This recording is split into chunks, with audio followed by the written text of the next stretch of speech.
বন্ধুগণ, যুবসাথী নিয়ে আজকের ভিডিওতে যে গুড নিউজটি আপনাদের দিতে যাচ্ছি, তো আপনারা অলরেডি সেটা সম্পর্কে অবগত আছেন যে আজকে পশ্চিমবঙ্গের মাননীয় মুখ্যমন্ত্রী ধর্মতলার ধর্ণা মঞ্চ থেকে যুবসাথী সম্পর্কে একটি বার্তা দিয়েছে। তিনি জানিয়েছেন যে যুবসাথীর যে পূর্ব নির্ধারিত যে ডেট ছিল, যে ডেট অনুযায়ী যুবসাথী প্রকল্পের 1500 টাকা সমস্ত আবেদনকারীদের অ্যাকাউন্টে দেওয়ার কথা ছিল, সে ডেটে কিছুটা পরিবর্তন করে অর্থাৎ আজ থেকেই সেই টাকা দেওয়ার কথা তিনি ঘোষণা করেছেন। এবং সেখানে কিছু নিয়ম এবং কিছু গাইডলাইন্স দেওয়া হয়েছে যে কাদের অ্যাকাউন্টে সেই টাকা যাচ্ছে এবং কারা পাচ্ছে না, কাদের আবেদন বাতিল হচ্ছে বা বাতিল হওয়ার সম্ভাবনা রয়েছে, সে সমস্ত বিষয় নিয়ে আজকের ভিডিওতে আলোচনা করতে যাচ্ছি। তো প্রথমেই আপনারা দেখে নিন যুবসাথী প্রকল্পের জন্য মাননীয় মুখ্যমন্ত্রী কি বার্তা দিয়েছেন ধর্মতলার ধর্ণা মঞ্চ থেকে। আর যুবসাথী 21 থেকে 40 যারা শুধু পড়াশুনো করেন, স্কলারশিপটাকে আমরা বাদ দিয়েছি, কারণ ওটা তার পড়ার জন্য লাগে, সেটাকে আমরা ধরছি না। বাদবাকি অন্য কোনো স্কিম না পেয়ে থাকলে তারা সকলেই, আমরা বলেছিলাম 1 এপ্রিল থেকে টাকাটা তাদের অ্যাকাউন্টে যাবে। কিন্তু কালকে আন্তর্জাতিক মহিলা দিবস আছে, তার উপহার হিসেবে আমরা 1 এপ্রিলটা একটু চেঞ্জ করে আজ থেকেই তাদের অ্যাকাউন্টে টাকা যাবে। তো মাননীয় মুখ্যমন্ত্রী যে সংবাদটি দিয়েছেন তার দ্বারা আমরা যেটা বুঝতে পারলাম যে আজ থেকে যুবসাথী প্রকল্পের টাকা সবার অ্যাকাউন্টে আসতে শুরু করবে। অলরেডি যাদের আবেদনগুলোকে যাচাই বাছাইয়ের কাজ শেষ হয়ে গেছে এবং অলরেডি তারা সিলেক্টেড হয়ে গেছেন এই প্রকল্পের জন্য, তাদের টাকাগুলো কিন্তু ইতিমধ্যেই তাদের অ্যাকাউন্টে আসতে শুরু করেছে। এবং পরবর্তী পর্যায়ে যে বাকি যাদের আবেদনগুলো যাচাই বাছাই করে এবং যারা উপযুক্ত হবেন এবং যোগ্য হবেন, তাদের টাকাগুলো কিন্তু অ্যাকাউন্টে ধীরে ধীরে চলে আসবে। তো এই প্রথম পর্যায়ে টাকাটা আসতে কয়েকদিন সময় নেবে, কারণ যেহেতু যাচাই বাছাইয়ের কাজ চলছে।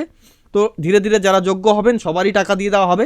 তার মধ্যে আমরা এখন দেখে নেব যে এই যুবসাথী প্রকল্পের জন্য কি ক্রাইটেরিয়া এবং নিয়ম বেঁধে দেওয়া হয়েছিল যে কারা এই প্রকল্পের টাকা পাচ্ছে বা কারা পাবে না।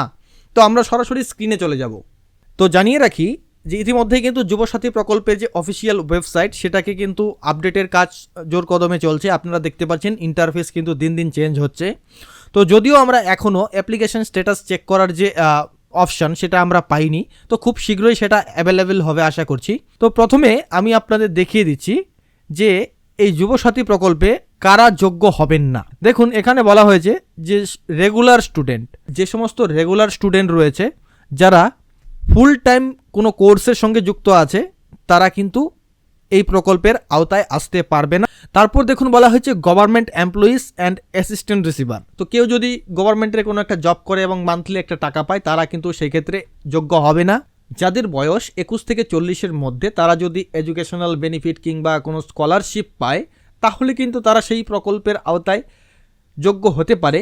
তবে এই ক্ষেত্রে এই প্রকল্পের যে যোগ্যতা সেটা কিন্তু তাদের থাকতে হবে। তো দেখুন এখানে বলা হয়েছে ডাবল এনরোলমেন্ট। কোনো আবেদনকারী যদি অন্য কোনো প্রকল্পের সুবিধা পেয়ে থাকে, তবে কিন্তু সেক্ষেত্রে সে এখানে বাদ পড়বে বা যোগ্য হবে না। তো এখানে প্রশ্ন উঠছে, যারা যুবশ্রী এবং লক্ষ্মীর ভাণ্ডার পাচ্ছেন, তারা কি এই প্রকল্পের আওতায় আসতে পারবেন, তারা কি টাকা পারবে কি না? তো চলুন সেটাও দেখিয়ে দিচ্ছি। তো দেখুন এখানে বলা হয়েছে লক্ষ্মীর ভাণ্ডার পেলে কি আবেদন করা যাবে। এখানে দেখুন পরিষ্কারভাবে, এখানে যে বলা রয়েছে, এখানে দেখুন পরিষ্কারভাবে কিন্তু বলা হয়েছে কেউ যদি লক্ষ্মীর ভাণ্ডার কিংবা যুবশ্রী প্রকল্পের টাকা পায়, তবে এই ক্ষেত্রে কিন্তু তাকে যে কোনো একটি সিলেক্ট করতে হবে, কারণ মাল্টিপল স্কিমের বেনিফিট কিন্তু তাদেরকে দেওয়া হবে না। তারপর দেখুন আরও একটা জিনিস, এমপ্লয়মেন্ট ব্যাংকে কি নাম থাকা বাধ্যতামূলক।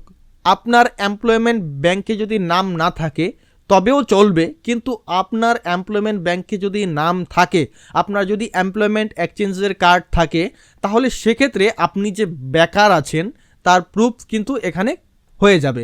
অর্থাৎ আপনি যে বেকার সেটার প্রায়োরিটি কিন্তু ফার্স্ট প্রায়োরিটি থাকছে। বাকি যা আপনারা আবেদন করতে গিয়ে মিস্টেক করেছেন, সেগুলো কি হচ্ছে এখনও বলা যাচ্ছে না। যখন অ্যাপ্লিকেশন স্ট্যাটাস চেক করার উইন্ডো খুলে যাবে তখনই বোঝা যাবে, আর যখনই খুলবে সেটা আমি জানিয়ে দেব। তো পরবর্তী আপডেট পাওয়ার জন্য বা এই ধরনের নিত্য নতুন ভিডিও পাওয়ার জন্য আমাদের চ্যানেলটিকে সাবস্ক্রাইব করে আমাদের সঙ্গেই থাকুন। আশা করছি ভিডিওটি ভালো লেগেছে। ভালো লাগলে অবশ্যই লাইক করবেন এবং শেয়ার করে অন্যকে দেখার সুযোগ করে দেবেন। ধন্যবাদ।